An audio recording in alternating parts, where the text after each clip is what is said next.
ભગવાનનો મત્સ્ય અવતાર.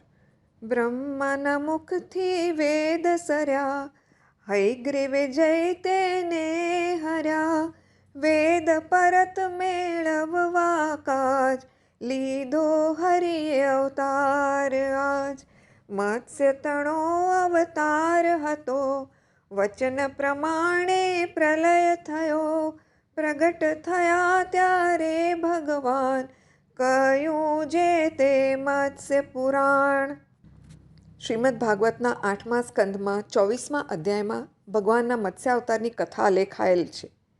બ્રહ્માજીનો નિદ્રાકાળ થયો. એ સમયે એમના મુખમાંથી સરી પડેલા વેદોને હયગ્રીવ નામના એક બળવાન અસુરે ચોરી લીધા. શ્રી હરિએ જાણ્યું, વેદોને પાછા મેળવવા ભગવાને મત્સ્ય અવતાર ધારણ કર્યો. એની કથા. સત્યવ્રત નામે એક ભગવતપરાયણ રાજર્ષિ ફક્ત જળ પીને તપશ્ચર્યા કરતા હતા. એક દિવસ રાજા કૃતમાલા નદીમાં જળ તર્પણ કરી રહ્યા હતા. એ સમયે હાથની અંજલીમાં એક નાની માછલી આવી ગઈ. રાજાએ તેને જળમાં નાખી દીધી. માછલી બોલી, રાજન, મને ભય લાગે છે કે જળની મોટી માછલીઓ મને ખાઈ જશે, માટે આપ મને જળમાં પાછી નાખશો નહીં. માછલીની વાત સાંભળી સત્યવ્રત રાજાને દયા આવી. તેમણે માછલીને ઉંચકી જળપાત્રમાં લીધી અને આશ્રમમાં લાવ્યા. એક જ રાતમાં માછલી જળપાત્રના કદ કરતાં મોટી થઈ.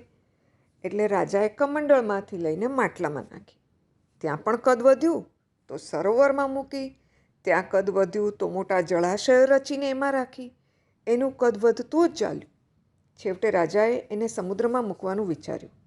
તે વખતે વિશાળ રૂપ ધારણ કરેલી માછલીએ કહ્યું, હે રાજન, સમુદ્રમાં રહેલ મોટા બળવાન જળચરો મને ખાઈ જશે, માટે મને સમુદ્રમાં મૂકશો નહીં.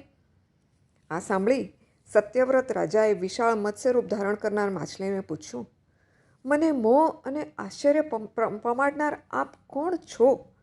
આવી શક્તિ ધરાવનાર કોઈ જળચર જીવ આજ સુધી મેં જોયો પણ નથી અને સાંભળ્યો પણ નથી.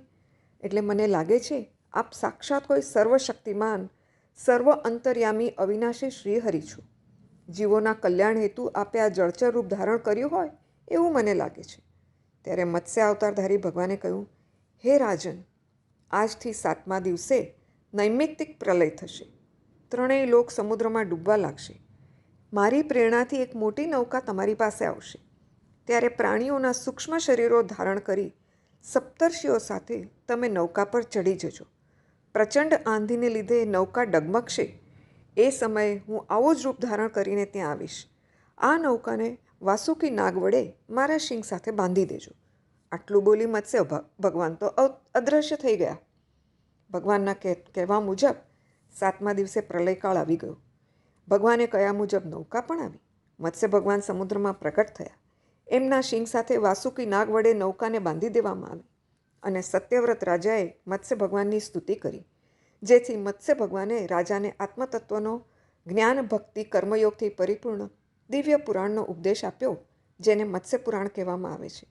પ્રલયના અંતે બ્રહ્માજીની નિદ્રા પૂરી થયે મત્સ્ય ભગવાને હયગ્રીવ અસુરને મારીને વેદ પાછા આંચકી લીધા અને બ્રહ્માજીને સુપ્રત કર્યા. બોલો જય કેશવ મત્સ્ય સ્વરૂપ, જય જગદીશ હરે.